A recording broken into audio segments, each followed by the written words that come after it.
puede. Ahorita no sé. Ya está. Ya, ¿verdad? Ah, muy bien. Bueno, entonces esta clase va a estar puesta en dos partes distintas, digamos, ¿no? Pero bueno, entonces estábamos en complejidad conceptual, digo, en contigüidad conceptual, pues ya vimos que son conceptos que están cerca del uno del otro y que van pasando la palabra de un concepto a otro y eso va provocando el cambio semántico, ¿no? Eh, Ahora también algo que vamos a encontrar es que a veces el léxico, sobre todo cuando está relacionado en términos taxonómicos, que ya pronto vamos ahora sí a hablar de eso, eh, digamos, lo que crea a veces son huecos o irregularidades y complejidades innecesarias entre comillas, ¿no? Porque tuvieron su razón de ser en algún momento, cosa que ya ahora no funciona. Y entonces también estas complejidades y estas irregularidades en la organización léxica de una lengua van a provocar que se transformen y que cambien ciertas palabras, ¿no? Por ejemplo, y en realidad aquí vamos a tener diferentes procesos lingüísticos funcionando para reordenar y reorganizar el léxico de la lengua. Entonces, por ejemplo, ahora sí, uno de los más comunes es la elipsis, y esto tiene que ver con la complejidad, ¿no? Y entonces cuando tenemos palabras demasiado grandes que tienen no solo complejidad en términos de su organización semántica, sino incluso de su manera formal, lo que vamos a tender es a eliminar las cosas que no nos sirven y entonces a conjuntar una serie de significados en un solo ítem léxico, ¿no? Entonces, eso es justamente lo que pasa en la elipsis.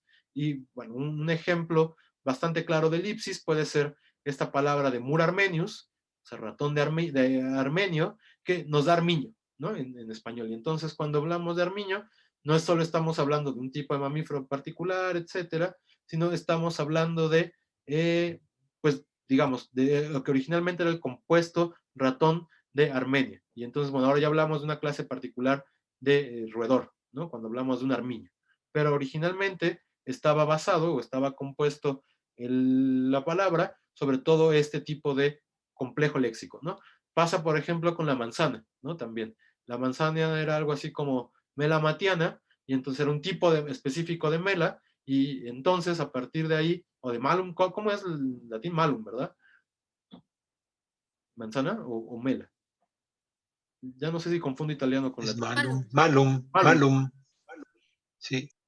ok. Bueno, entonces malum, malum matiana, o matianum, justamente era un tipo de manzana, es particular, y al final ese tipo de manzana en particular terminó pasando completamente a la palabra matiana, y de ahí viene nuestra palabra manzana, ¿no? Y entonces ahí hay otra vez un tipo de elipsis, y otra vez es lo que decía Dulce hace rato, donde un elemento de la clase pasa a nombrar a toda la clase en su completud, ¿no? Para el español, ese elemento de la clase que era matiana pasó a nombrar a todo el conjunto de manzanas disponibles, y ahora, bueno, tenemos así manzana canadiense, manzana no sé qué, y a lo mejor algún día alguno de esos términos se vuelve de manzana, ¿no? Entonces, eso sería respecto de la elipsis. Otra manera de observar cómo se reorganiza el léxico de una lengua es a través de esto que se suele llamar palabra huérfana y que ya habíamos visto nosotros como etimología popular, ¿no? Recuerden que cuando hablábamos de etimología popular también lo que pretendíamos era llenar de contenido formal una palabra que ya no tenía, digamos, mucha relación entre su morfología y su significado. Pero si lo ponemos más allá también de un solo ítem y empezamos a ver que puede ser toda una serie de palabras que se han ido perdiendo, que tenían esta morfología, por ejemplo, pues vamos a también entender que es porque hay una irregularidad léxica y morfológica en los procesos de formación de palabras, ¿no? Entonces, si lo pensamos más hacia allá, podemos pensar que, por ejemplo, otra vez, vagabundo, que sí está relacionada etimológicamente, o sea, digo, por la morfología, con otras formas como meditabundo, seditabundo, ¿no? Tiene este bundo que viene desde una forma latina y que por supuesto es un ítem léxico, digamos, culto, entre comillas, eso que llaman ítem léxico culto, que tiene que ver con préstamos de las lenguas clásicas, pues justamente lo que estamos viendo es que es la única palabra de su clase en realidad, ¿no? O sea, como en español, digamos, no de español de gente que estudió literatura, donde pues somos más conscientes o tenemos más adquisición de este tipo de léxico particular, pues en realidad es la única palabra en el léxico, digamos, de la gente a nuestro alrededor que tiene esta forma abundo, ¿no? Porque ni meditabundo ni seditabundo se utilizan. Y entonces esta palabra en esos términos quedan completamente aisladas. del resto de la morfología y de los procesos de formación de palabra y de significados de una lengua, ¿no? Y entonces justamente eso lo que crea es irregularidad. ¿Y qué pasa cuando tenemos esta irregularidad? Pues otra vez los hablantes siempre van a tender a hacerla mucho más regular, mucho más estable, mucho más clara en términos incluso de significado, ¿no? Y entonces, ¿qué hacen? Otra vez hacen la palabra vagamundo, que no solo es más clara en términos de su composición semántica, digamos, porque tiene vagar y tiene mundo, sino que también en la forma de proceso de composición de palabras en español, pues es mucho más común tener un verbo en tercera persona y un sustantivo que tendría que ir en plural, como sacapuntas, como, no sé, jalacables, etcétera, ¿no? Entonces, digamos que vagabundo en algún momento puede ser vagamundos, en plural, porque ese proceso de composición léxica es bastante, mucho más común en español, con todo que no es mucho más regular que una serie de palabras, ¿no? Pero picayelos, etcétera, pero sí se parece mucho más a ese tipo de palabras que a toda esta clase combundo que, insisto, en el habla, vamos a llamarla no especializada en literatura o en el mundo etimológico, pues es la única que existe, ¿no? Entonces, justamente eso sería otra razón para, en este caso sí haya incluso un cambio formal, es decir, en el significante de una palabra, pero también está otra vez como completamente dirigido por el significado que le intentamos atribuir y la función o las cosas que sabemos que se las atribuye en el mundo, ¿no? Creo que ya habíamos hablado de cerrojo, ¿no? También cerrojo en realidad viene de, bueno, verúculum en latín, y ese verúculum tendría que haber dado algo así como berrojo, ¿no? Bueno, verúculum, ya sabemos los procesos fonológicos, que ahí hay una yod segunda, etcétera, etcétera, y entonces lo que pasa del berrojo es que era un tipo específico de madera para cerrar las puertas, ¿no? Y entonces lo que hacían era cerrar las puertas, y entonces pues en lugar de berrojo, que como que no hace referencia absolutamente a nada, pues lo que sí hace referencia es que sirva para cerrar, ¿no? Y entonces de ahí pasamos a cerrojo. Y otra vez, ahí hay un cambio formal también, si quieren, pero lo que es importante es que una palabra que no tenía relación con absolutamente nada en términos léxicos pasa ahora a formar parte de la familia de palabras del verbo cerrar. Y entonces ya no queda aislada, queda completamente adherida a un campo y a un campo semántico muy claro, ¿no? Entonces, eso sería respecto de las palabras huérfanas. ¿Hasta aquí alguna duda?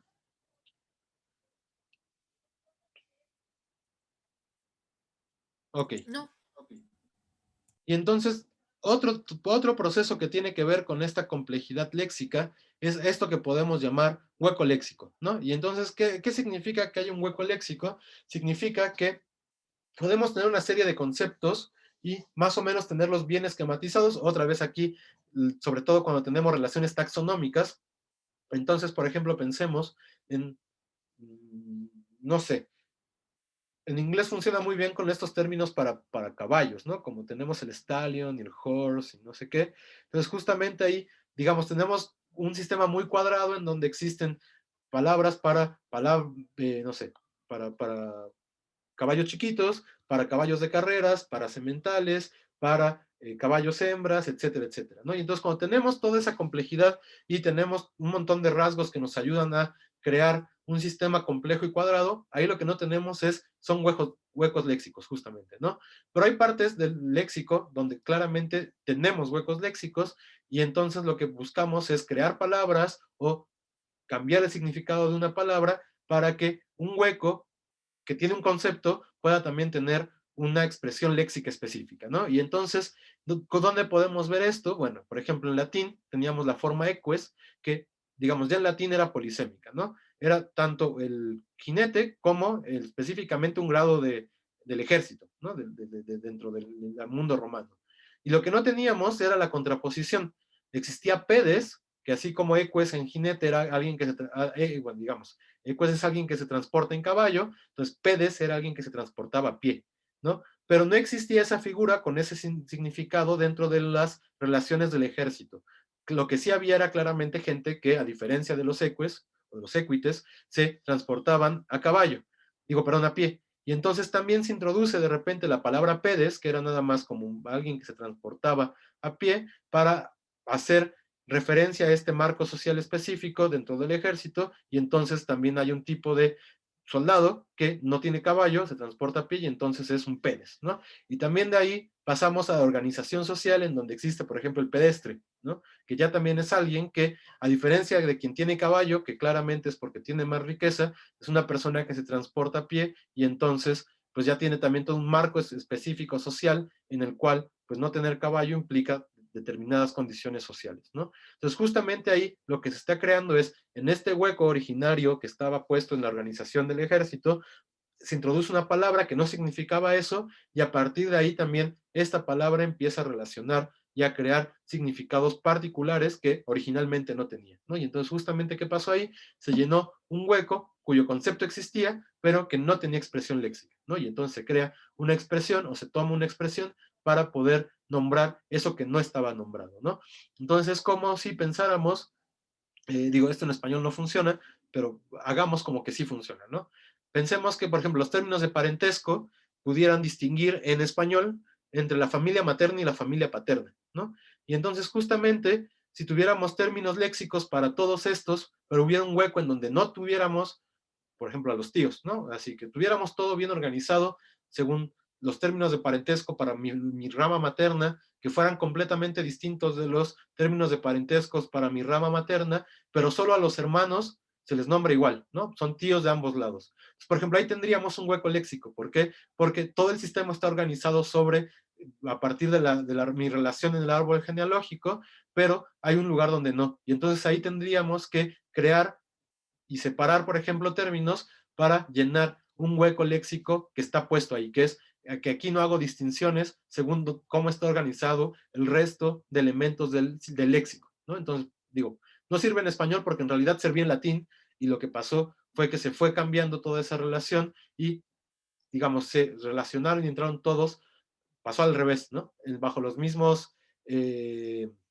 términos de parentesco. Pero si volviera a ser importante distinguir, de hecho, ¿no? Este tipo de características, pues a lo mejor sí podríamos volver a crear nuevos elementos o términos de parentesco para poder llenar y organizar toda esta parte, ¿no? Sí, perdón, Dulce. Bueno, así como esta creación de palabras para resignificar algo, sería, por ejemplo, cómo se dio origen a la palabra domingo, porque, bueno, estaba el Sabbat, que era el judío, entonces, pues como ya estaba el sábado, entonces los cristianos agarraron el domingo, bueno, ese día, el que seguía, para que fuera el día del Señor, ¿no? Dominus Day, y ahí quedó domingo. ¿Podría ser algo así? Sí, es lo que no sé. O sea, antes de que fuera el domingo, ¿cómo se llamaba en el calendario latino ese día? No me acuerdo. Sí, porque yo me sé el étimo justo de domingo, pero pues ya existía el Sí. domingo, ¿no? Entonces no sé antes cómo estaba organizado. Bueno, porque sé que, bueno, existen las calendas y que la cuenta será así, pero no sé si hubiera específicamente un día, un nombre para ese día. No sé, porque, por ejemplo, no sé, digo, por ejemplo, en inglés es Sunday, ¿no? Que se va semejante a lo que son los días en latín, ¿no? El día de la luna, el día de Mercurio, y bueno, en inglés es el día del sol, pero no sé si existiría algo así en latín, nunca me lo había preguntado. No sé Tendría si que ser Selene o del Gabriel sol, ¿no? saben. ¿Eh? Pues, bajo esa dinámica tendría que ser algo como Tendría que ser el sol también, sol pero y no días o algo sé. así. Ajá, Dominicus Díaz sería, ¿no? Dominicus Díaz ajá, sería. pero antes de eso, ¿qué habrá sido? No. Es lo que nos estamos, sí, justo es la pregunta, antes de que fuera el día del Señor, ¿qué era el domingo? Ajá. No, quién sabe, ¿verdad? Sí. Habría que buscar cómo funcionaba antes el calendario, antes del mundo cristiano entre los latinos, ¿no? Para saber exactamente cómo era ese día. Porque justamente a partir de ahí es donde podríamos proponer si existía o no existía el hueco léxico, ¿no? Y que finalmente, con esta conversión hacia el mundo judío-cristiano, pues sí, justamente, y en oposición, ¿no? No solo es que haya un hueco ahí léxico, ¿no? Es que también es una oposición al mundo judío, ¿no? Entonces, pasa del Shabbat al domingo, ¿no? El día del descanso, el día de la misa, el día de reflexión religiosa, etcétera, etcétera. Entonces, Mira, me metí rápido a internet, Ajá. bueno, a buscarlo eso, y dice que, por ejemplo, antes era Luna 10, Martis 10, Mercury 10, Jovis 10, Venus 10. Antes de que fuera sábado era Saturni 10, o sea, de Hay Saturno. Saturday, ¿no? Ajá, y sí, y ciertamente sí era lo que decíamos, era Solis 10. Ah, bueno, entonces sí podemos pensar en una especie de hueco léxico cuando entró el Shabbat. Ajá, exacto, sí, porque Ahí, dice sábado por el influjo hebreo y después domingo por el influjo cristiano. claro. Bueno, pues no, sí, podría ser justo una razón de organización de un hueco léxico, aunque el problema es que funciona mejor esto cuando estamos hablando en términos de relaciones taxonómicas, ¿no?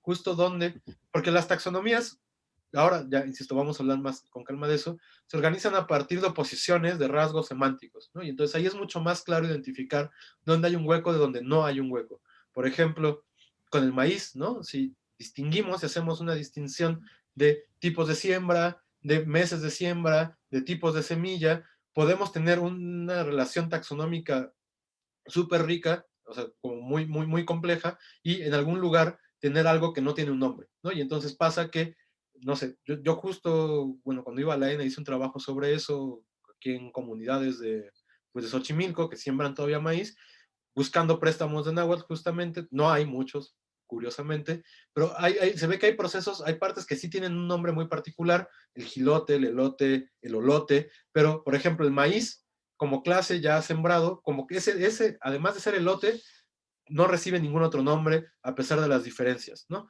Y entonces hay un elote de maíz azul, hay un elote de maíz amarillo, hay un elote de maíz rojo, y de todos modos son elotes. Entonces ahí, por ejemplo, sí tenemos un hueco léxico muy particular, porque en casi todo el resto del proceso están distinguidos por colores y por meses de siembra, ¿no? Entonces también eso es ahí donde podemos encontrar justamente esos huecos léxicos, ¿no? Y digo, si uno, esto en general se llama etnolingüística o etnociencia le llaman también, y pues lo que hay que hacer es un montón de pruebas para ver cómo la gente organiza las cosas, ¿no? La verdad es que es bastante divertido aplicarlo, funciona muy bien con partes del cuerpo, con partes de parentesco, con estas cosas que son culturalmente muy relevantes, ¿no?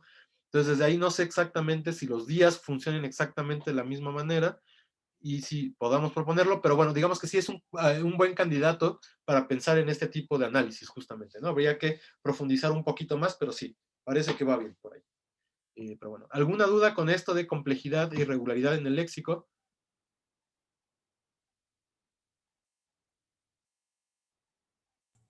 Ya no se escuchó bien, como que se cortó. Bueno, yo no escuché lo que dijiste. No, seguro sí, Sí, ahora sí es mi internet. sí está cortando, ¿no? Un poco. A ver, bueno, voy a quitar el video para que no sea tan problemático. Creo que preguntaste si había otro ejemplo, ¿no? No, sí, más bien si tenían dudas de esto.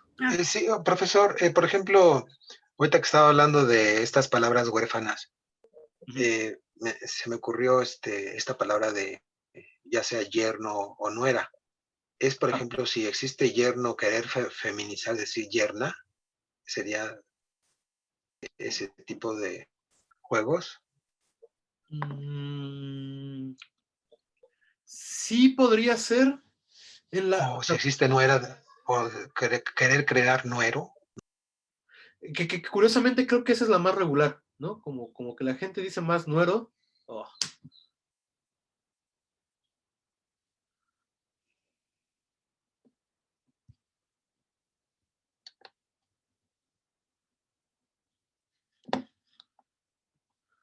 Creo que ya se cortó, ¿verdad? No sé, ¿me están escuchando?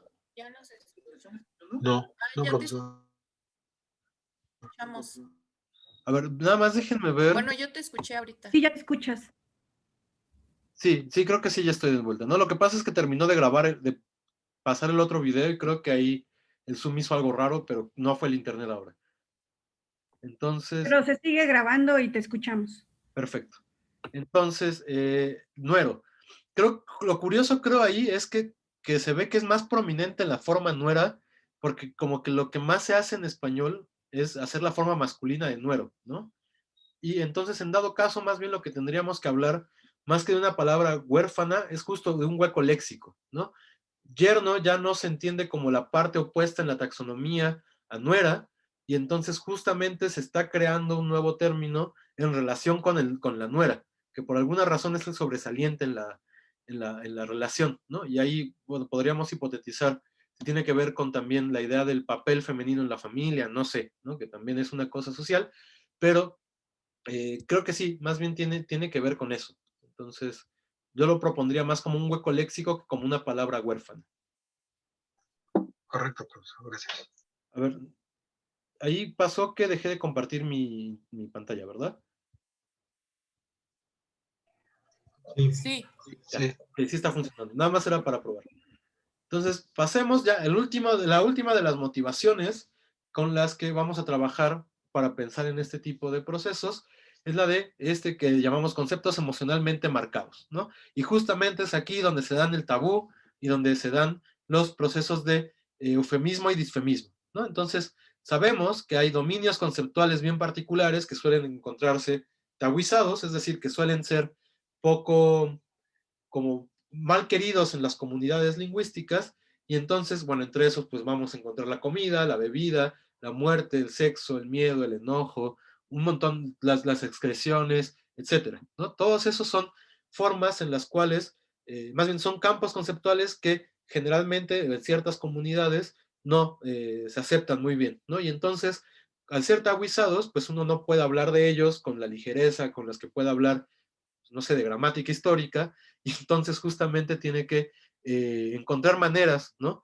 Para poder nombrar estas otras cosas que son un problema para la comunidad, ¿no? Y entonces justamente cuando pasa eso, pues hay un gran procedimiento léxico para poder hablar de estas cosas sin que sea tan evidente y sin que esté socialmente sancionado, ¿no? Eso no significa que el mundo no sepa que uno está hablando de eso, porque si no supieran, entonces esto no funcionaría.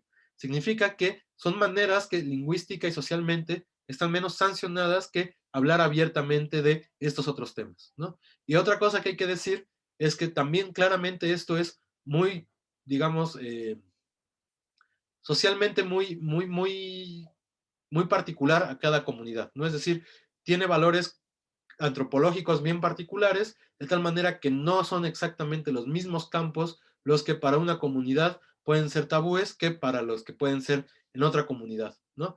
Entonces, no sé, pienso, hay por ahí un estudio, sí me están escuchando bien, ¿verdad?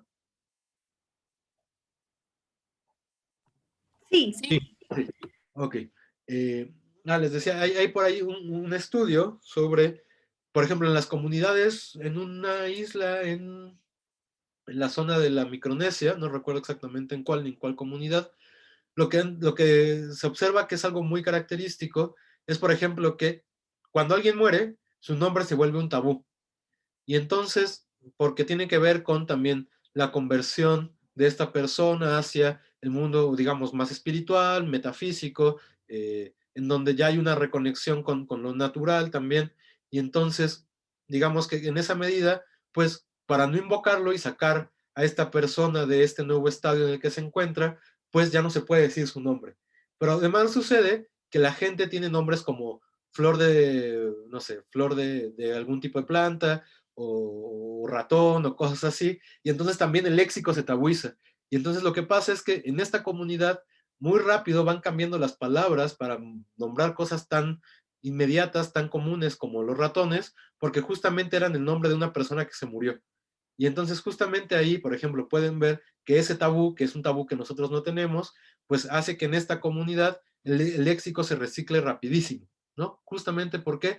Porque pues uno tiene que evitar nombrar las cosas que tenían el nombre de una persona que murió, ¿no? Y entonces otra vez no podemos hablar de un estatus universal de las cosas que son tabú, ¿no? ¿Por qué? Porque no son, digamos, en términos lingüísticos, no son de la lengua, más bien son de las comunidades, ¿no? Y entonces justamente aquí lo que vamos a encontrar son sobre todo dos recursos muy específicos. Por una parte el eufemismo, que lo que hace es evitar hablar de estos conceptos que están tabuizados a través de otros recursos lingüísticos que también claramente lo que hacen es llamar la atención sobre estos mismos recursos, ¿no? Y entonces, bueno, hablábamos hace rato, por ejemplo, de manchar como un eufemismo que tiene que ver más con su relación fonológica que con la relación entre lo que es manchar y lo que se pretendía con el verbo mamar en aquel entonces, pero también podemos pensar en, por ejemplo, la muerte, insisto, en español mexicano, pues van a encontrar 20,000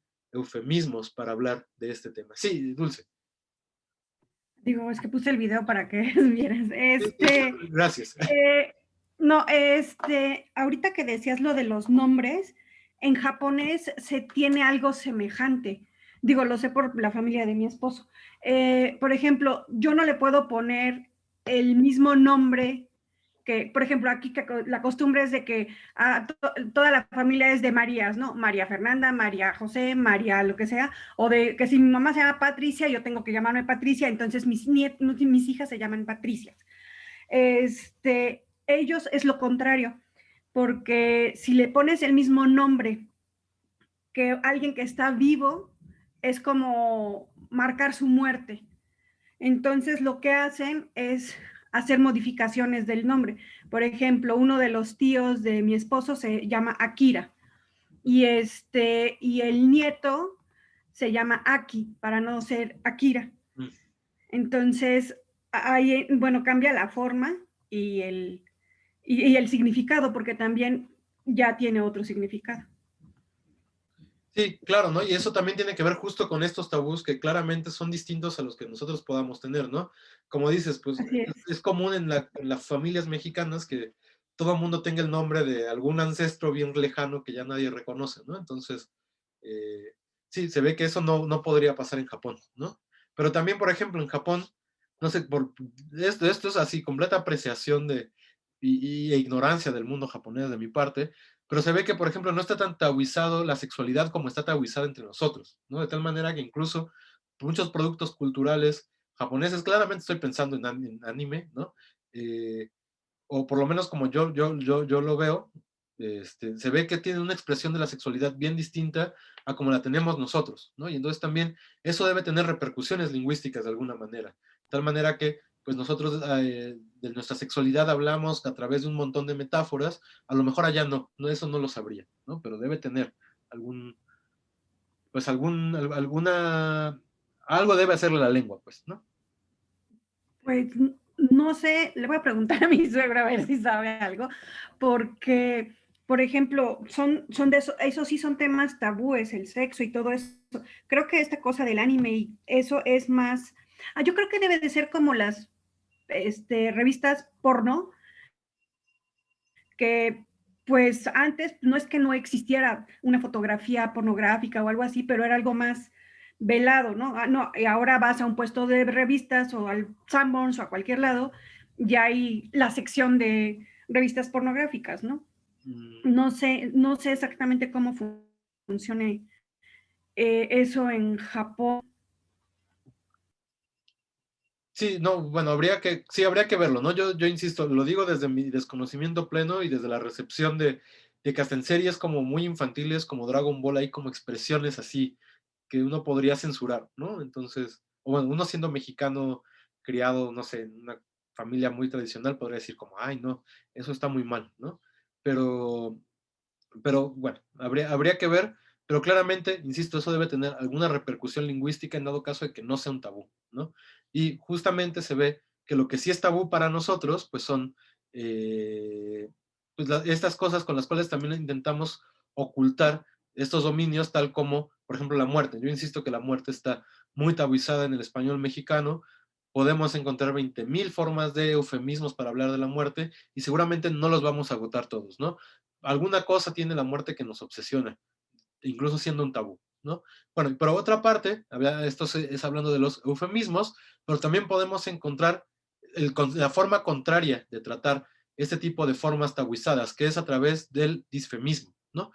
El disfemismo es justo todo lo opuesto al eufemismo y es evidenciar y hacer como a través de palabras que pueden ser ofensivas estos elementos que son tabuizables. Entonces, por ejemplo, no sé, un disfemismo sí podría ser algo así como matado, ¿no? Pensando que por alguna razón ser muy estudioso fuera un tabú, no es necesariamente un tabú, pero sí es algo de lo que se burla la comunidad en general, y entonces cuando te dicen matado, te están ofendiendo por una parte a través del uso de una palabra particular que cobra este sentido como de insulto en los contextos específicos muy particulares, ¿no? Entonces, justamente a eso le vamos a llamar disfemismo. Y justo lo que hacen los disfemismos es como violentar un poco la lengua para poder expresar ciertas cosas que de alguna manera pues no se permiten en la comunidad, ¿no? Entonces son dos recursos que parecen antagónicos, pero que en realidad están actuando ahí el uno junto al otro para poder pues hablar justo de estos conceptos y de estas zonas mucho más tabuizadas o mucho más ocultas dentro de nuestras comunidades, ¿no? Pero bueno, hasta aquí vamos bien. Yo tengo una pregunta, Sí. profe. Por ejemplo, la palabra tóxico, que ahorita se usa mucho para referirse a las personas, ¿no? Y en específico, pues, a personas que sean violentas o manipuladoras o N cosas. ¿Sería un eufemismo o, o no? Sí, no, no, yo creo que es una metáfora, ¿no? O no sé. Es que Ah, pueden bueno, ser las sí, dos sí, a sí a es la una vez. metáfora. Perdón, sí, Dulce, digo, Selene, sigue. Ah, no, sí, sí, o sea, sí es una metáfora, pero no se usaría como para no nombrar todo eso, o sea, ese asunto de la violencia pues no sé, bueno, ahorita que vi en las cosas que pones aquí como cosas tabuizadas, el miedo, el enojo, pues pienso que tiene que ver, ¿no? Pero no sé. Sí podría ser, la verdad es que yo no lo había pensado por ahí. Otra vez, ¿no? O sea, como que se ve, yo me voy directamente a la metáfora, lo cual no significa que sea la única manera de explicar estos fenómenos, ¿no? En realidad, así como decíamos que las dos grandes motivaciones que podemos reconocer actúan en conjunto, pues también aquí puede haber muchos procesos actuando a la vez y podemos categorizar un fenómeno desde varias perspectivas, ¿no? Entonces, digo, yo no lo había pensado desde ahí, pero sí puede ser que tuviera una relación justamente con un eufemismo, ¿no? Una manera de ocultar, no sé, ¿no? Pensando justo como, sobre todo que el término se utiliza como para cierto tipo de masculinidad, pues ya bastante cuestionada en el mundo contemporáneo, entonces que en lugar de hablar particularmente de son sujetos masculinos con esta construcción social que se desempeñan de esta manera en el mundo, probablemente sí sea desde ahí pues una manera mucho más, digamos, de ocultar ese problema, no de ocultarlo, sino más bien de reunirlo el concepto y hacerlo menos ofensivo, justo hablar de personas tóxicas, ¿no? Entonces yo creo que sí podría pasar como un eufemismo, pero creo que también la cosa es que está muy, muy pegado en la metáfora y entonces como que ya no sé si es completamente metafórico o digamos, la motivación sí tiene que ver con este tipo de conceptos marcados emocionalmente. Podrían ser los dos en realidad. Sí, no lo había pensado por ahí. Perdón, ¿no Sí. sería más bien en ese sentido un disfemismo?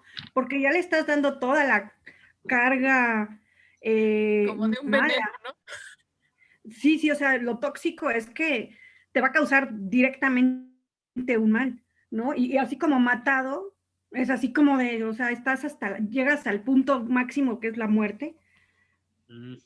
¿No sería más bien un disfemismo en vez de un eufemismo? Pero ¿ustedes creen que tóxico tenga una carga negativa, digamos? Así en general. Sí, ¿verdad? Sí, Pues ¿no? sí, sí, sí tiene una carga negativa. O sea, Sí. y la gente se siente insultada cuando le dicen que es tóxica, sí, ¿verdad? Claro, o Sí, sea, de hecho, yo he escuchado últimamente la expresión de ¿y dónde está tu tóxico o tu tóxica? Ah, no, ¿No? bueno, O sea, peor, como cuando dicen del chicotito y tu chicotito, es lo tóxico. mismo. Chin. No, bueno, entonces sí, Ajá. tiene más cara de disfemismo, es verdad. Ujú. Y yo no lo había sentido tan ofensiva hasta esa expresión de ¿dónde está tu tóxico? Pero ya creo que ahí sí ya el insulto es claro, ¿no?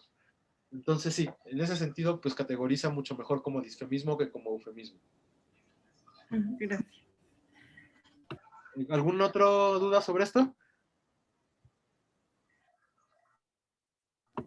Está demasiado claro. Pero es esto de disfemismo, maestro, es como, dice que es violentar la lengua, ¿no? Violentar la lengua. Y a los hablantes, claramente, ¿no? Sí.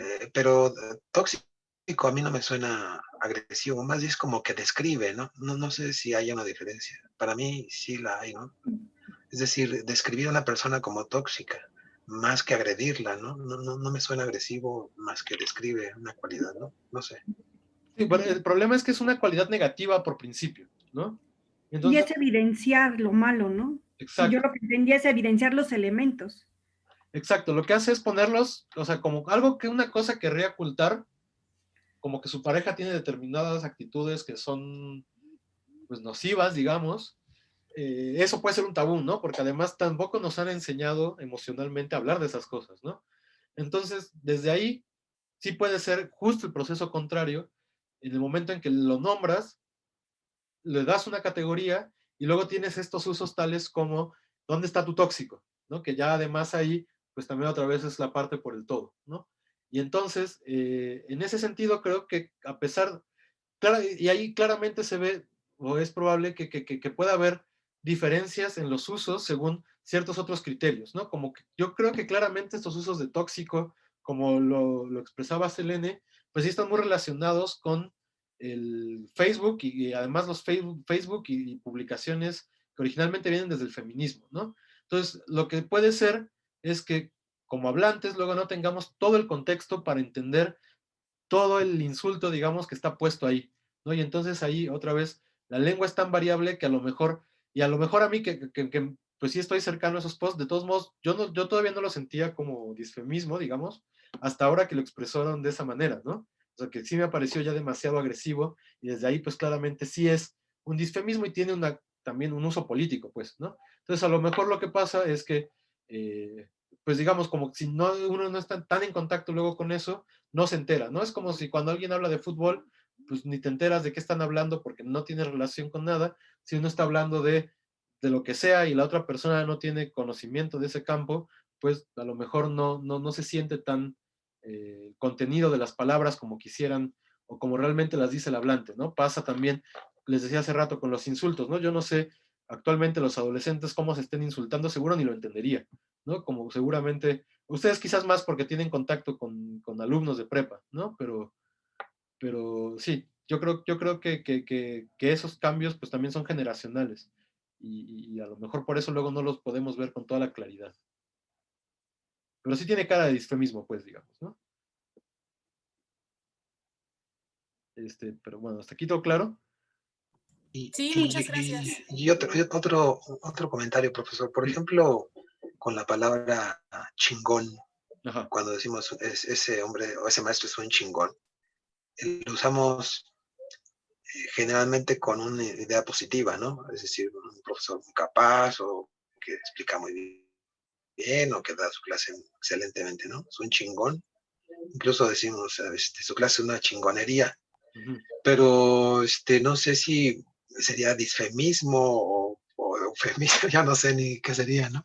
Porque finalmente viene de chingar, ¿no? De violar, o sea, de ser un macho, ¿no? Yo creo que ese campo semántico del verbo chingar es súper complejo en realidad, ¿no?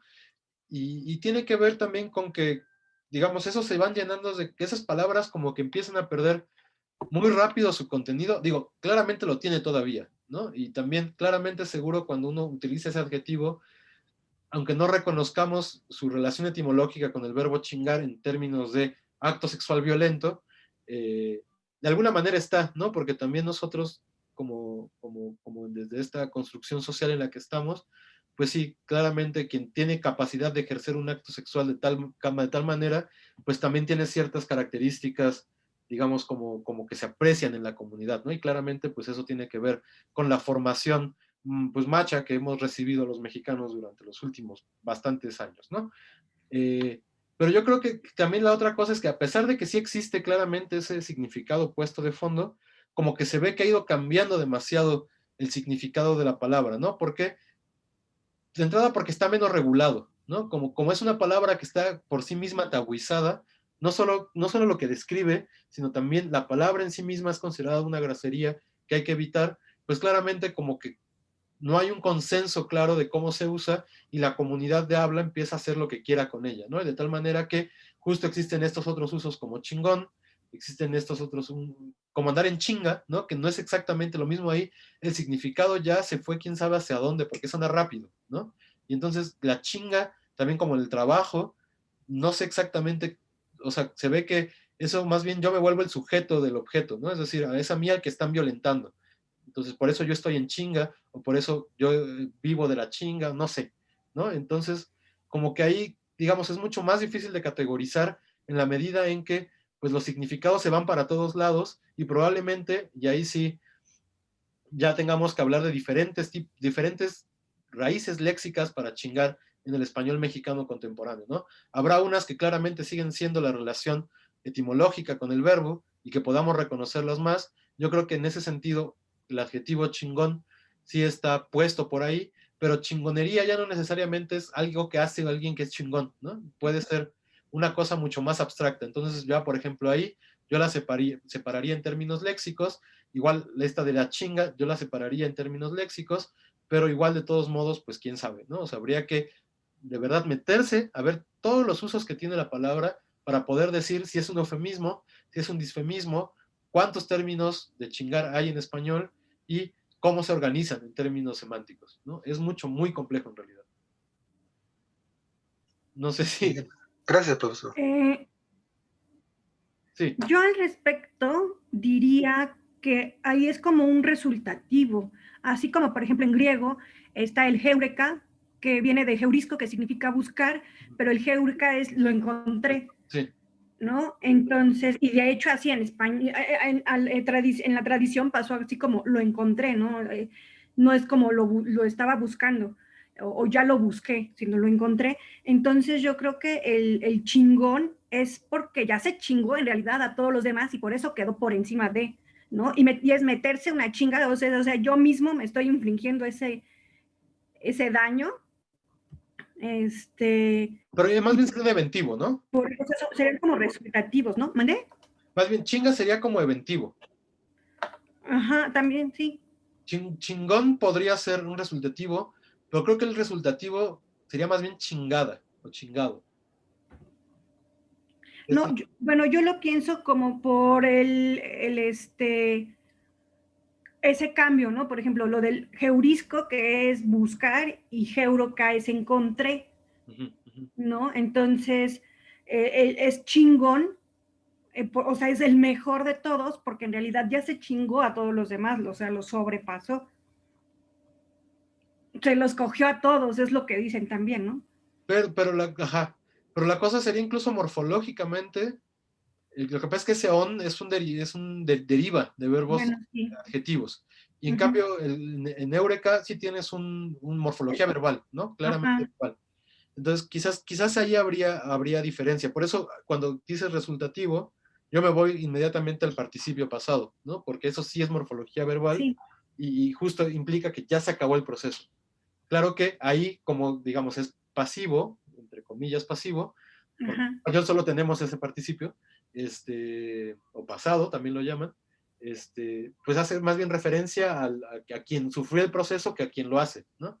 Pero igual tendríamos la forma como chingante si quisiéramos formarla para quien lo está haciendo, ¿no?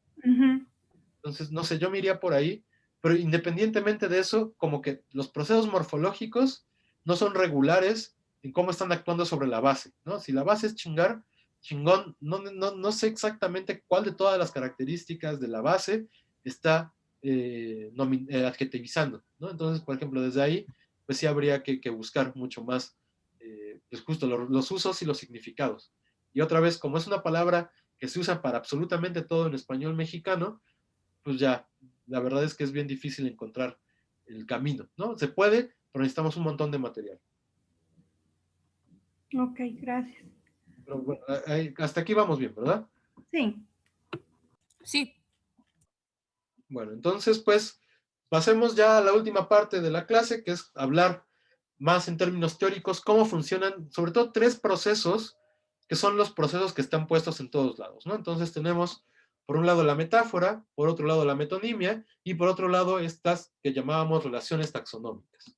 Y, digamos, para poder entender absolutamente bien este tipo de procesos, es necesario tener sobre todo claro el concepto de marco o frame. En frame lo van a encontrar en la literatura en inglés, marco pues lo van a encontrar en la literatura en español, aunque luego también en español utilizan la palabra frame como categoría y bueno, ahí se vuelve una locura, ¿no? Entonces justamente un frame o un marco es una estructura, como está ahí, coherente, de significados y conceptos relacionados que tienen relación con otros conceptos que ocurren, que digamos, están apareciendo juntos en el mundo real. Entonces, por ejemplo, y en realidad lo podemos pensar en términos incluso a veces de campo semántico, ¿no? Que es otra manera en que le hemos podido llamar a estos marcos, incluso quizás pues desde la primaria y así, ¿no? Entonces pensemos, por ejemplo, en el agua, ¿no? El agua por sí misma evoca un montón de cosas que pueden ser, por ejemplo, el agua corriente, la lluvia, el mar, que puede ser el río, que puede ser, no sé, el agua electropura, ¿no? Todos esos serie de conceptos que evoca un concepto como agua y esos otros significados, pues en realidad son elementos que están dentro del marco o del frame que, digamos, podríamos denominar agua, ¿no? Todo eso está involucrado y tendrán diferentes organizaciones en su interior, de tal manera que no siempre vamos del mismo marco muy general, a retraer o a volver, más bien, sí, a retraer como muy en la construcción de retraer, o sea, volver a traer hacia nosotros todos los mismos elementos, sino que muchas veces tiene que ver cuáles estamos poniendo en relevancia o cuáles estamos poniendo digamos, que tienen más saliencia en términos otra vez gestalt, de todo, absolutamente todo el fondo que conforma a esta relación léxica, ¿no? Entonces, algo que tendríamos que tener muy claro es, por ejemplo, si cuando estamos hablando de agua, no solo estamos hablando de agua en abstracto, a lo mejor estamos hablando de agua en términos de bebidas, ¿no? Y entonces ahí, por ejemplo, el marco que se evoca a través de este gran marco de las cosas que son cosas de agua, pues va a ser agua de horchata, agua de Jamaica, agua de limón, agua de papaya, etcétera, etcétera, etcétera, ¿no? Entonces justamente ahí vean cómo, a pesar de que pueden ser todos los mismos elementos los que se encuentren involucrados en un marco muy general, las características específicas de donde estamos hablando y respecto de nuestra situación en el mundo real, va a hacer que no todo el marco se evoque, sino simplemente las partes que nos interesan dentro de esa relación, ¿no? Y entonces justamente esta idea del marco y todos los conceptos que están contenidos en él son muy importantes porque todos estos procesos, la metáfora, la metonimia e incluso las relaciones taxonómicas entran siempre dentro de estos marcos. Y entonces los cambios que vamos a encontrar, sea a través de cualquiera de estas tres figuras, pues justo tienen que ver con la posibilidad de encontrar o cercanía o contigüidad entre los marcos o bien similitud entre los marcos, ¿no? Justamente lo que pasa cuando tenemos contigüidad es metonimia, cuando tenemos similitud es metáfora, ¿no? Esas serían las particularidades de cada proceso y lo que es muy importante es que más bien lo que tenemos que tener en cuenta es que cuando organizamos por marcos, lo vamos a distinguir de las relaciones taxonómicas, ¿no? Este tipo de organización lo llaman en inglés enginomy, no sé cómo se traduce a español, supongo que enginomía, desconozco la etimología, si alguien de ustedes la reconoce, díganosla por favor, y este tipo de organización por marcos en realidad se contrapone a la organización taxonómica, que no se da por marcos, sino por relaciones de dependencia entre los elementos, ¿no? Entonces, en realidad tendríamos que dividir la taxonomía como una serie de procesos aparte, ¿no? Y la metáfora y la metonimia a través de esta imagen de marcos o de frames. Entonces, no sé si hasta aquí vamos bien. Sí. Sí, ¿y alguien Sí. reconoce el hecho de aquí? Sí.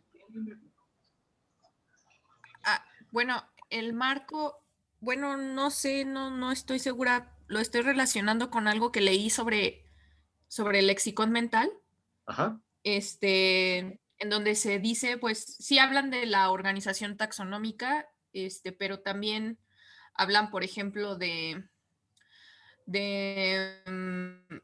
cómo puedes,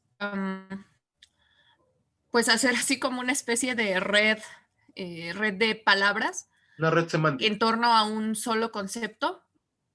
Ajá, y por ejemplo, ponen un ejemplo con un árbol, ¿no? Y entonces dicen, pues el árbol tiene una cierta ontogenia, ¿no? Y a la ontogenia del árbol puedes relacionar semilla, árbol, y luego una finalidad, ¿no? Leña, fuego, cenizas, o semilla, árbol, tablones, mueble, o semilla, árbol, madera, nido, no sé. O sea, puedes relacionar como todas esas palabras. Eso sería como lo que dice del marco, o sea, es como el marco del árbol, o eso no tiene que ver. Sí, no, justamente eso sería un marco que específicamente, pues bueno, le estás poniendo tú el nombre, por ejemplo, en ontogenia, ¿no? Entonces, dentro de la ontogenia del mundo específico de las plantas, están todos esos conceptos relacionados dentro de ese marco. Y entonces, justamente eso sería una manera de organizar lo que es, o sea, lo que es importante es que son maneras de organizar el léxico en términos mentales, ¿no? Así como, digamos, hay discusiones también en cómo se organiza el léxico, pero una de ellas es justamente que están organizados las palabras en nuestra cabeza a partir de estos marcos que son relevantes para nuestra comunicación.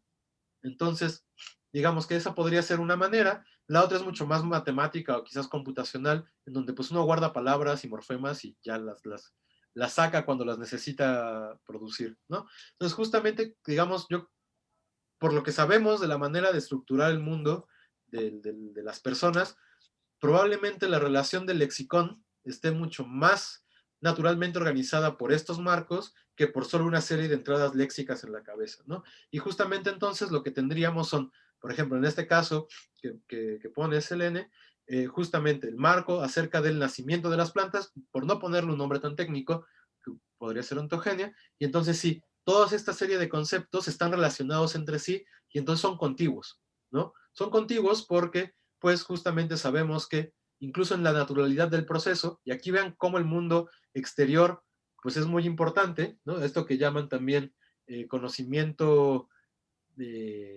enciclopédico del mundo. Entonces también, digamos, nuestro conocimiento enciclopédico del mundo nos ayuda a introducir toda esta serie de elementos dentro de los mismos marcos de referencia. Entonces justamente semilla, no sé, cómo se llaman las plantitas cuando están saliendo, pero esas cosas, esas plantitas, no sé, incluso flor, etcétera, todos entran dentro del mismo marco. Y entonces ahí de repente podemos ver que se van mezclando unos con otros al estar cercanos o al poder establecer un marco de referencia para un dominio conceptual que se le parezca, ¿no? Entonces justamente ahí es donde suceden uno u otros procesos de cambio. Pero no sé si queda claro. Ok, Pero sí, sí queda claro, ¿verdad? gracias, profesor. Sí, Ok, bueno, entonces sigamos. Entonces tenemos que distinguir entre estas relaciones de enginomy y estas otras relaciones de taxonomía, ¿no? Entonces, empecemos hablando de taxonomía para que nos quede claro exactamente cómo funcionan estas cosas o estas relaciones taxonómicas, ¿no? Entonces, justo la taxonomía, en términos de conceptos, pues es una organización que se basa en relaciones léxicas de inclusión-exclusión. Entonces, lo que tenemos que relacionar justo es que cuando un elemento incluye a otros elementos, vamos a hablar de hiperónimos, que eso es una relación léxica, y cuando un elemento excluye a los elementos más grandes de la clase, vamos a llamarlos hipónimos, ¿no? Entonces, un hiperónimo o un hipónimo siempre son términos que están en relación con otro elemento y que tienen que ver también con la manera en que organizamos y clasificamos el mundo, ¿no? Entonces, por eso es digamos, en ciertas áreas del lenguaje, lo que claramente tenemos es que tenemos una relación taxonómica, ¿no? Entonces, justo para entender cómo funciona esto, supongamos que tenemos dos conceptos, ¿no? P y Q, y que estos conceptos pertenecen exactamente a la misma categoría, ¿no? Entonces, esta categoría a la vez está definida por la inclusión de P y Q, y entonces tenemos, si la categoría es C, tenemos CQ y CP, ¿no? Y entonces en términos lógicos lo que podemos saber es que si decimos que los Q son P's, pero los P's no son necesariamente Q's, tenemos una relación de conjuntos en donde entonces el CQ, esta categoría Q de los elementos Q's, pertenece a el conjunto de P's. Pero, y entonces esto no es transitivo, de tal manera que en realidad lo inverso no es verdad, ¿no? No es verdad que P, la clasificación, la categoría P, pertenezca a la clase de Q. Y entonces justamente aquí lo que tendríamos es una relación de inclusión de Q en P. Otra vez esto es teoría de conjuntos, ¿no? Y entonces justamente lo que va a pasar es que cuando decimos que CQ le pertenece al conjunto CP, está taxonómicamente subordinado a esta otra categoría. Y en ese caso tenemos un hipónimo, ¿no? El hipónimo sería este de este hiperónimo. Justamente, si CP está taxonómicamente superordinado a CQ, es decir, incluye a todos los elementos de este otro conjunto, entonces este va a ser un hiperónimo de esta otra clase. Y entonces, perdón, de esta otra clase. Y entonces justamente es ahí donde podemos observar las relaciones taxonómicas, ¿no? Lo importante en las relaciones taxonómicas es justamente que veamos que las relaciones que se establecen entre un elemento y otro van a ser o bien de inclusión o bien de exclusión, pero no hay una relación entre los marcos conceptuales en la medida en que pertenecen al mismo marco, pero lo organizan de una manera en la cual los elementos que le pertenecen siempre están relacionados entre sí. Y entonces eso nos va a permitir establecer este tipo de organización léxica que llamamos taxonomía. ¿Queda claro hasta aquí qué es la taxonomía?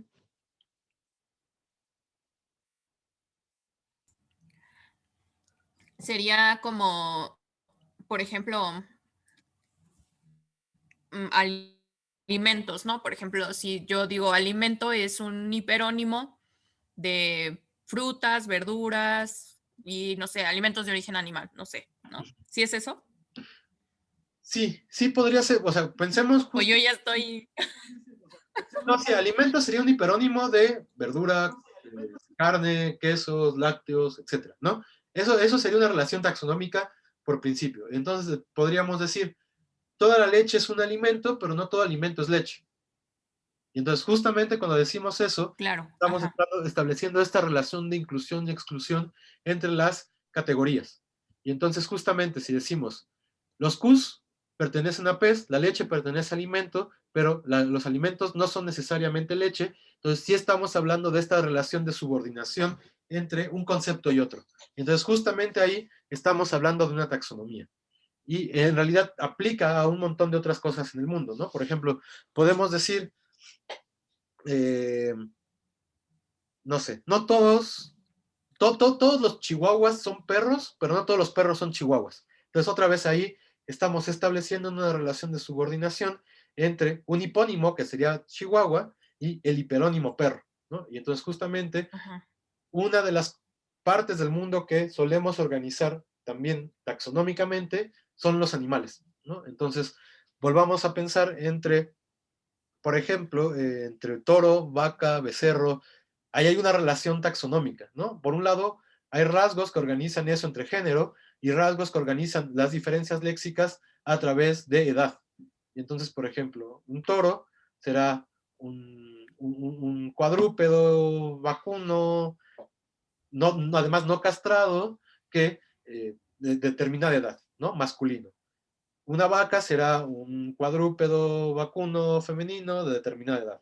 Un becerro va a ser, un buey va a ser otra cosa. Entonces, todos esos elementos están organizando todo el campo conceptual, cuyo hiperónimo, la verdad, no sé cuál sea, pero supongo que es o toro o vaca, ¿no? O ninguno, no sé si hay un hiperónimo.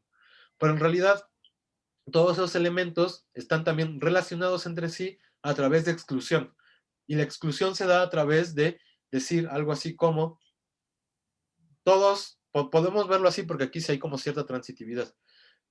Todos los toros son vacunos, pero no todos los vacunos son toros, ¿no? Y podemos decir, todas las vacas son vacunos, pero no todos los vacunos son vacas. Y entonces lo que descubrimos ahí es que en realidad hay similitud y una igualdad entre ambos conceptos que a la vez se excluyen por un rasgo.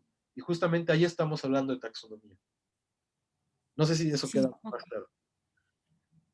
Sí, sí. ¿Todos vamos bien? ¿Hasta acá? Yo Sí, tengo una pregunta. Sí.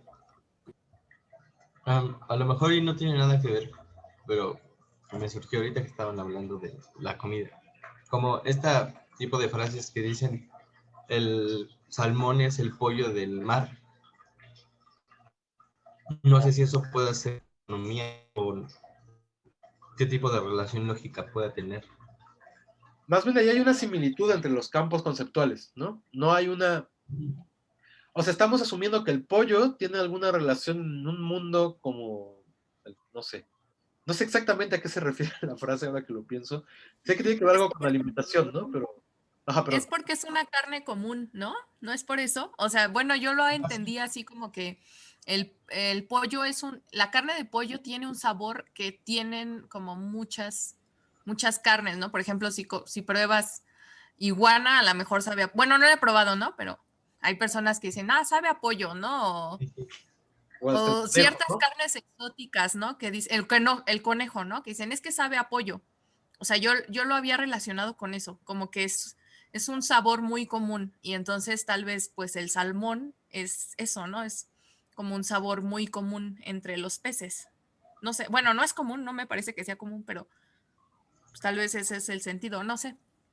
No, bueno, o sea, asumiendo que entonces eso es lo que se pone en relevancia, si se fijan entonces, no es la subordinación de uno a otro lo que se está poniendo en juego ahí, sino más bien la equivalencia que hay entre uno y otro en marcos conceptuales distintos. Uno sería el marco conceptual de alimentos marinos y otro sería el marco conceptual o frame, ¿no?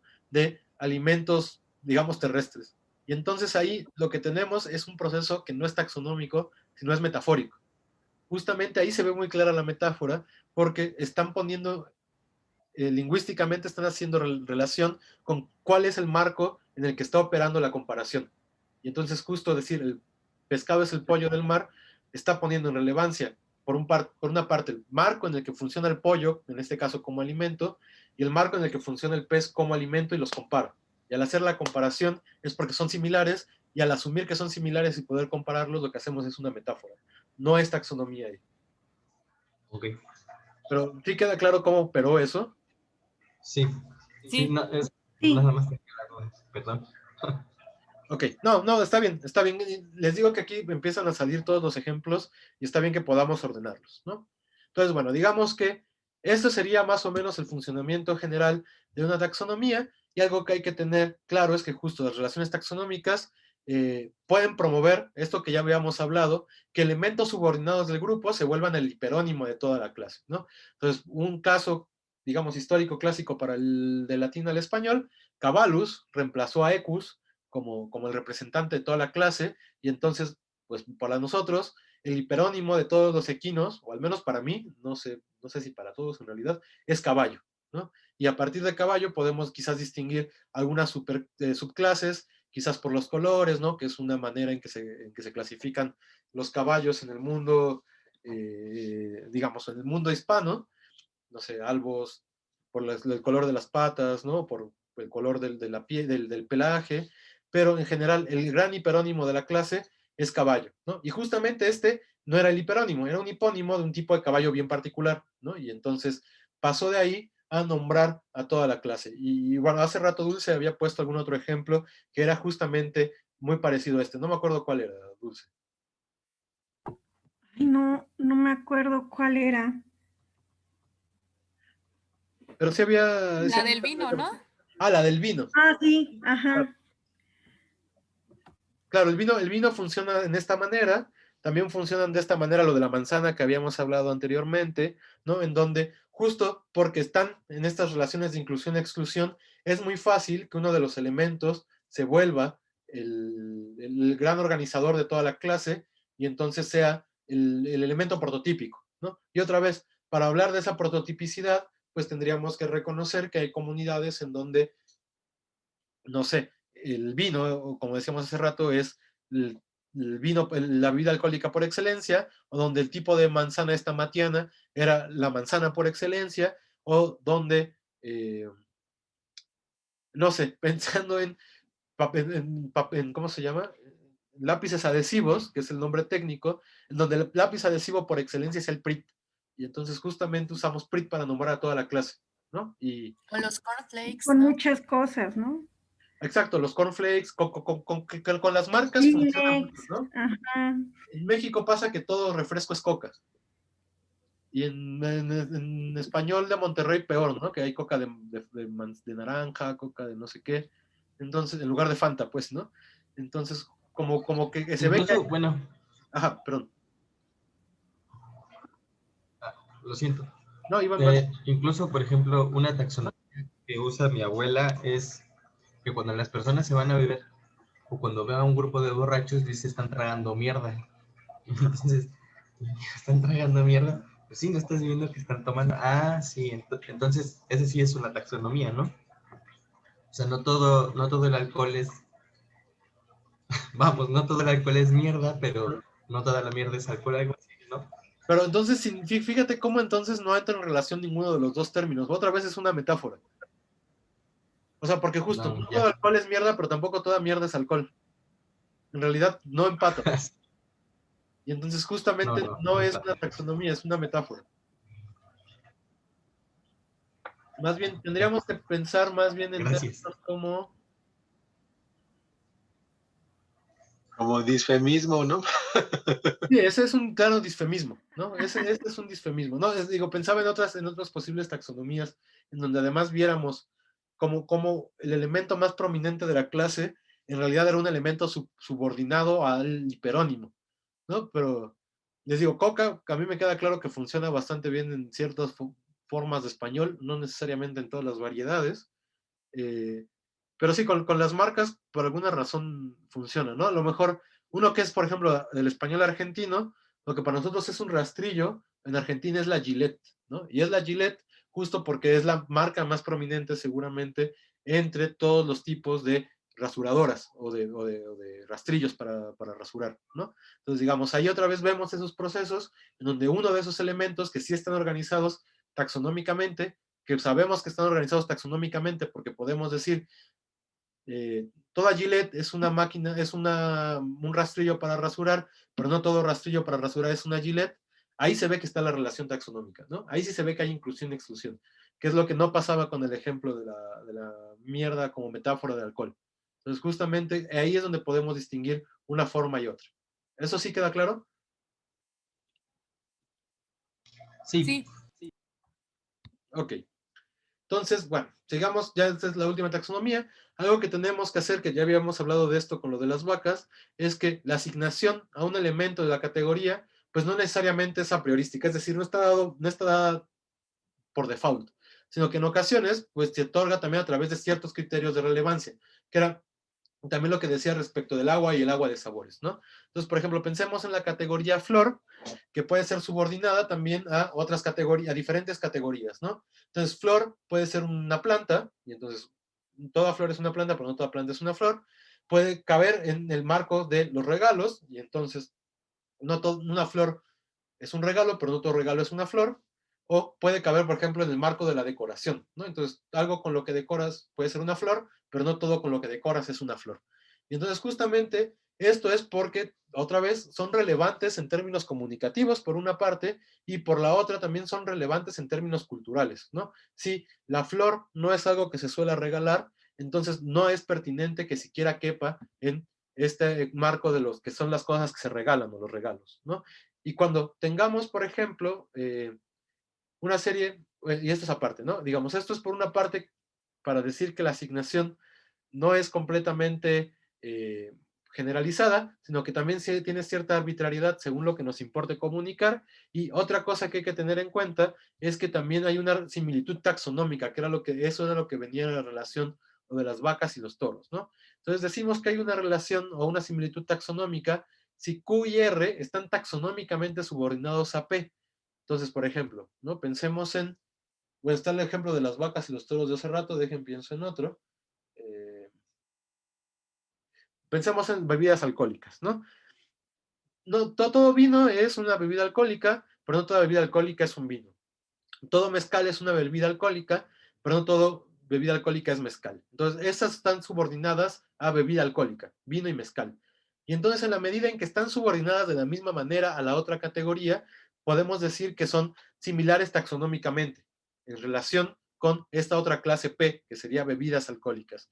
Y entonces, justamente que haya similitud taxonómica, luego permite que se intercambien unos usos por otros, dado que en realidad se encuentran en la misma relación de subordinación con respecto a otros elementos, ¿no? Y justamente también cuando un elemento pasa a ser el nuevo nombre para toda la clase, es porque se encontraba en relación similar con otros elementos dentro de esa taxonomía, de tal manera que en realidad pudo haber sido cualquiera que pasara a desempeñar esa nueva forma de hiperónimo, y lo que pasa es que, otra vez, es el más saliente o el más relevante dentro de la clase para la comunidad de habla, es el que va a pasar a nombrar el nuevo hiperónimo, ¿no? Pero, pues sí, lo que es interesante es que pues vamos a encontrar que existen estas formas de similitud taxonómica y que a veces también van a estar operando en procesos de cambio lingüístico. Pero bueno, esto es de taxonomía. ¿Con eso tienen alguna duda?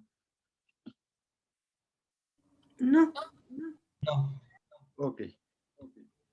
Bueno, entonces hablemos ahora de la metonimia, ¿no? La metonimia, a diferencia, o sea, recuerden, las relaciones taxonómicas son aparte, y estas son otro tipo de relación que tiene que ver con cómo se relacionan con los marcos en los cuales está una palabra, ¿no?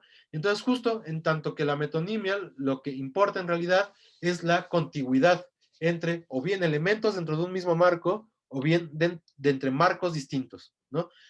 Insisto, lo que importa es que estas relaciones sean contiguas, es decir, que podamos establecer una cercanía entre un elemento y otro.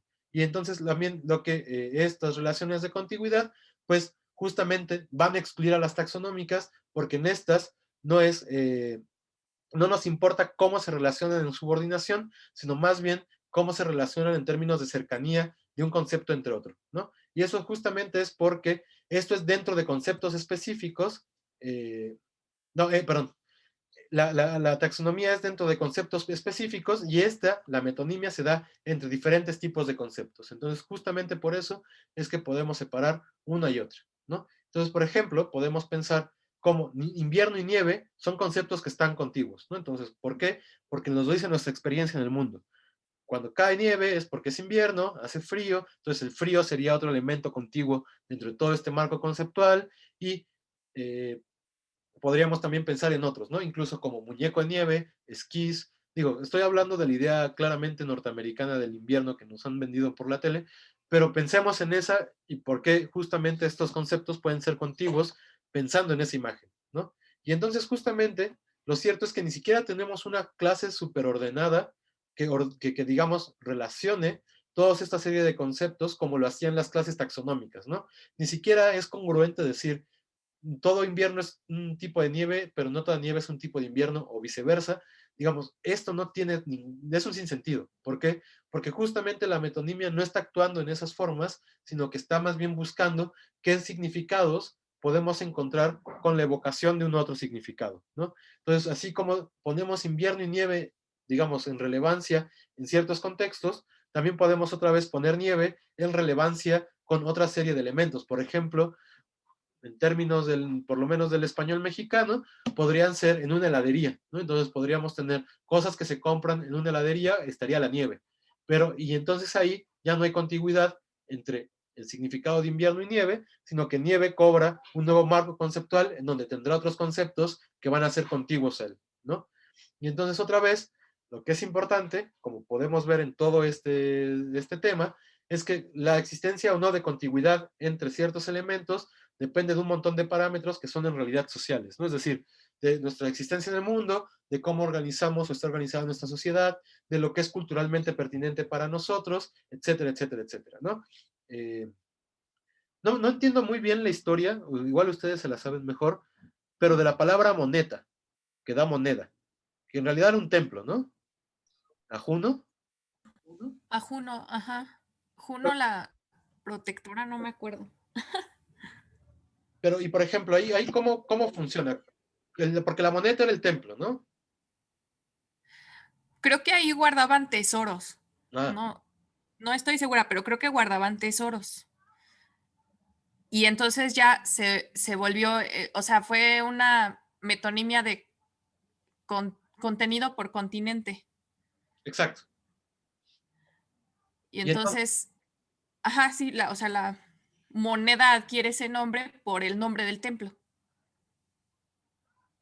justamente vean que eso solo es pertinente, ¿no? Si se entiende solamente si conocemos esa historia que no tiene nada que ver con la lengua en realidad, ¿no? O sea, no es una restricción semántica, no es una restricción léxica, es una cosa como los latinos vivían su mundo en aquel entonces, y esa palabra, moneta, pasó a terminar designando cierto tipo de, digamos, de valor económico en el mundo, ¿no? O cierta expresión del valor en el mundo, más bien.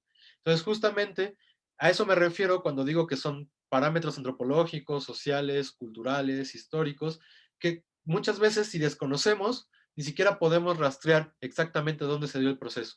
Y justamente, digamos, aquí se ve que claramente hay una relación social constante y un cambio constante de la lengua a través de justamente el mundo exterior, ¿no? Que consideramos no lingüístico.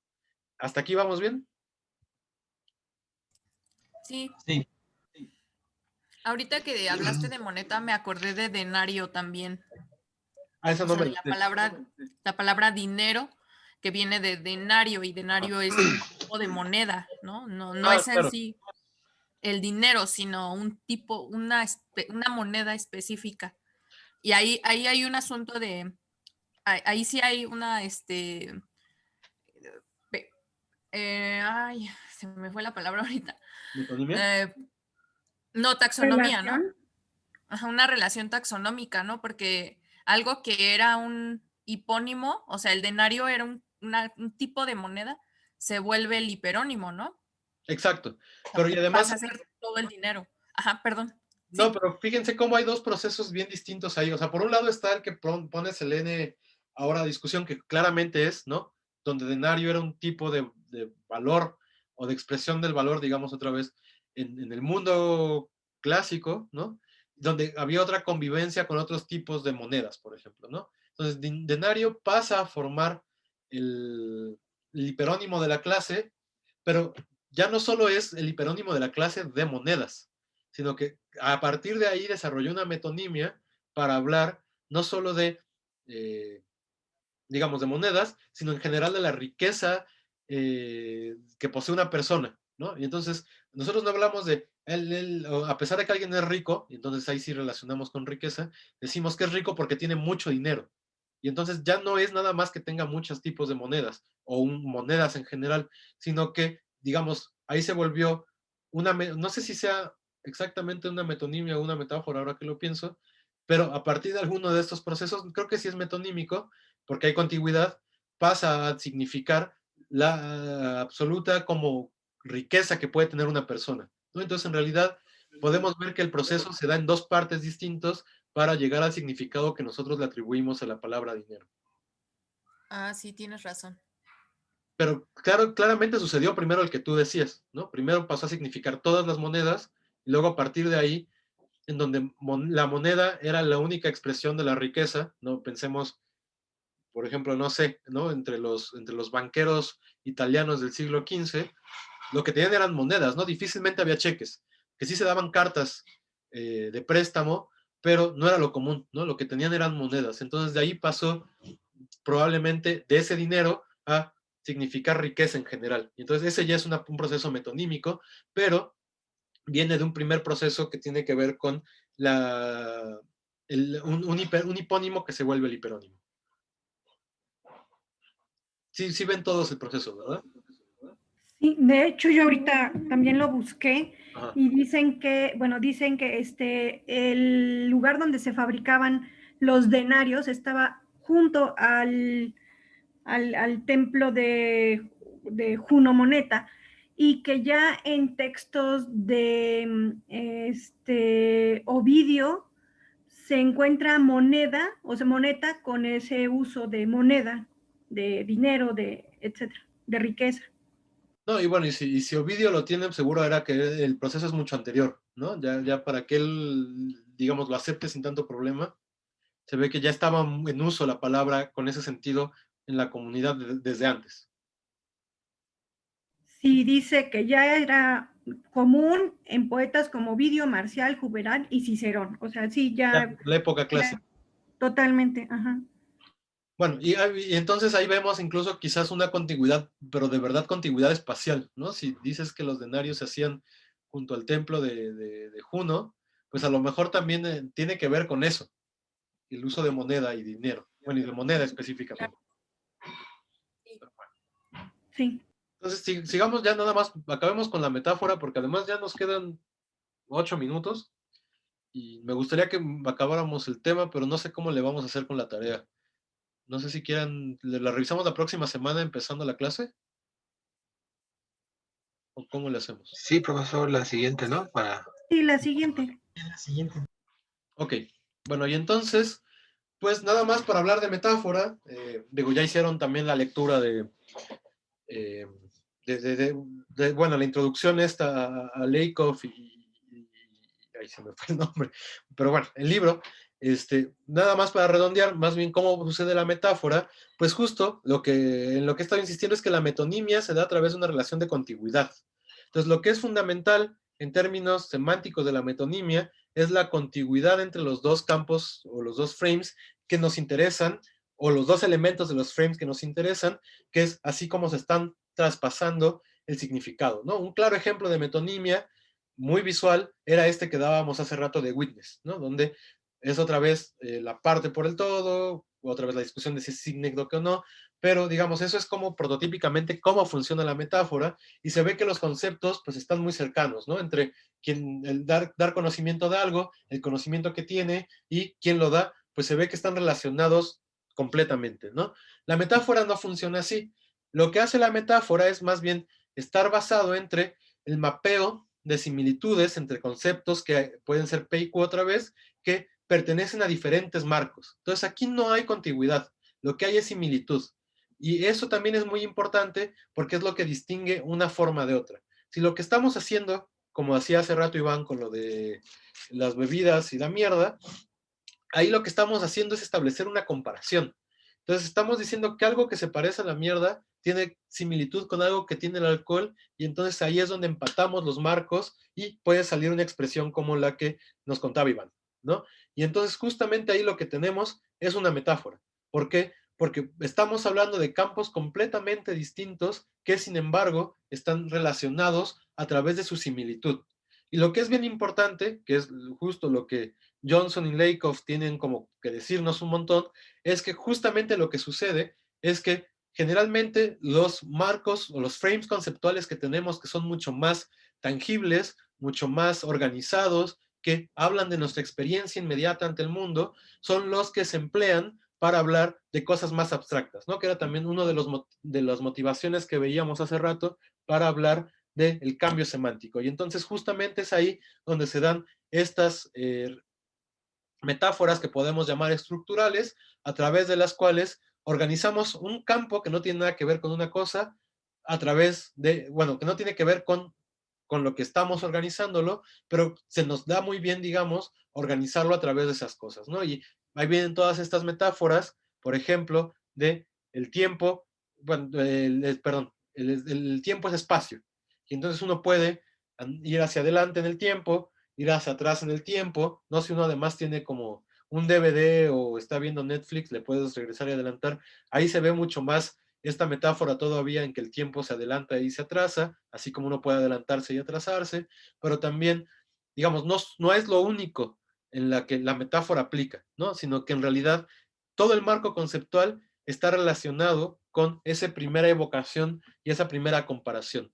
Y justamente ahí lo que importa es que en un principio tiempo y espacio son marcos completamente distantes, y lo que hacen los hablantes es emplear un marco y toda la complejidad y organización léxica que tiene en su interior para poder expresar valores mucho más abstractos que le pertenecen a un marco distinto, ¿no? Entonces, justamente esa sería la característica de la metáfora como proceso.